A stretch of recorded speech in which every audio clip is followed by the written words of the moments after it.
Hey everyone, welcome to our alkalinity module where we're talking about acidic versus alkaline and all the foods that are acidic and all the foods that are more alkaline.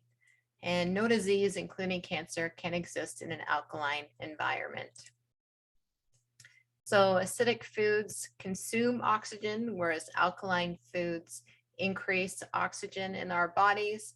And we want to get a lot more oxygen going in our bodies because cancer doesn't like to be oxygenated. and so eating more alkaline foods helps our body fight inflammation and fight cancer and stuff like that too. So I would say about 80% of your foods should be alkaline. And let's see where they fall, because there are some acidic foods that are also good for your body too. The pH of your body affects every aspect of your life. So we'll look at the numbers on this on where is acidic, where is alkaline. So when we look on here, acidic can go all the way down to 0. 7 is your neutral number. That's where you want to have most of your foods. And we don't want to go up to 14 is really high. So I wouldn't suggest eating foods that are that high. It could actually upset your stomach. So we'll try to stay around the 7 mark. So let's have a look. And pH is potential hydrogen in the body. So that's what this is. So we have our acidic foods. So a lot of not great things can happen there. Cancer can happen there when you're eating acidic foods all the time. Probably McDonald's foods and stuff like that are probably in the acidic environment.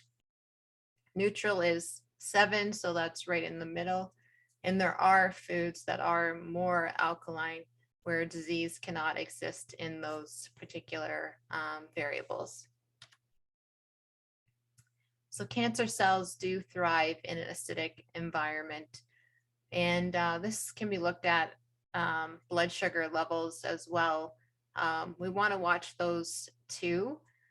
And that's one of the reasons why I do take Juice Plus capsules, because they are just fruits and vegetables.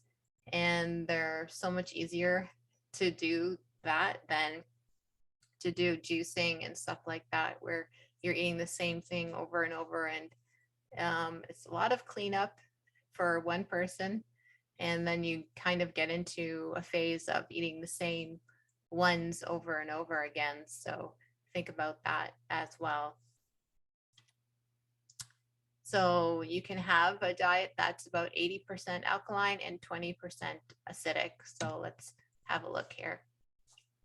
So in here, we've got like highly acidic, moderately, mildly, and then go up again from mildly to highly alkaline. So when you think of like your greens, people say eat your greens, they are in the highly alkaline environment. So your spinach, your kale, broccoli, sprouts, and stuff like that. And your green drinks, they're in the highest alkaline environment. So that's why people are like, eat your veggies and stuff like that, because they are really good for you. And then going from moderately alkaline, again, there's a lot of green stuff in there too. There's garlic and quinoa, hemp seeds and stuff like that as well. They're all in there. And then you can look at the highly acidic foods that we say like try to stay away from, just because like beef, chicken, eggs, a lot of the meats are actually in the highly acidic area. But also mushrooms are in there too. So I do eat a lot of mushrooms, and I do eat a lot of greens and stuff like that too. So see where your foods fall in here. And I have a copy of this chart that you guys can print out as well and stick it on your fridge if you want, and see where you're eating certain foods and see where they fall in here, because blueberries and blackberries and stuff like that, which I eat all the time too, they are acidic, but they're also so good for you too. So See where the majority of your foods are falling, and just try to balance it out. So the more green stuff you eat, they are usually in the alkaline environment. So eat more of the alkaline, eat a little bit less of the acidic, and go from there. I just moved my picture here. So when you eat an alkaline diet, it actually does reduce inflammation. It's anti-aging, you get stronger bones, you maintain lean muscle mass, improves cardiovascular health, memory, lowers your blood pressure, boosts vitamin absorption, helps maintain a healthy weight, boosts your immune system, and is also cancer prevention. So whether you have a disease right now or whether you're just trying to improve what you're eating, I do recommend that you try to eat a little more alkaline environment more than an acidic environment, just because your body will thank you for it, just because it wants to be healthy and it wants to have a more alkaline environment to be in, to have all these amazing things happen for you.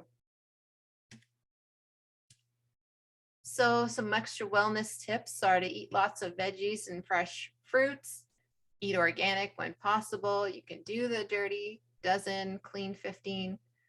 Drink alkaline water. So have a warm glass of water with half a squeezed lemon.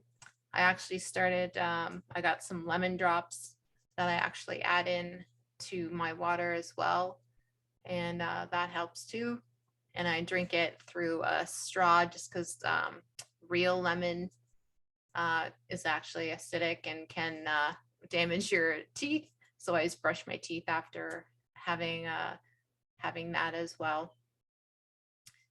So try to avoid processed foods and alcohol, artificial sweeteners, and stuff like that. So there's a lot of stuff out there that is kind of common sense, like what's good and what's not good for your body. And if you want to have something that's acidic and maybe isn't the best choice for your body, you can still have those things, but try to stay like in the 80%, 20% category, and not just have a full day of eating stuff that isn't good for your body. So try to keep your stress levels low. I highly recommend that. Stress causes inflammation too, and also find out what works for you in particular as a stress formula. So if you have a stress that's in your life and it comes into your life, what will you do? And you can go through those different categories that I listed in the stress module to figure that out. Eat a high fiber diet, exercise regularly, reduce your exposure to pesticides and herbicides, chew your food well. So when we eat certain foods and we chew the food like a couple times and then swallow, or we chew the food several times, our body actually digests what we put in our mouth. So this is where we're getting our nutrients from here. So it's absorbing the nutrients instead of, not chewing it properly. And then our digestive system has to break it down even further, and you're not getting the nutrients that we really want in our body.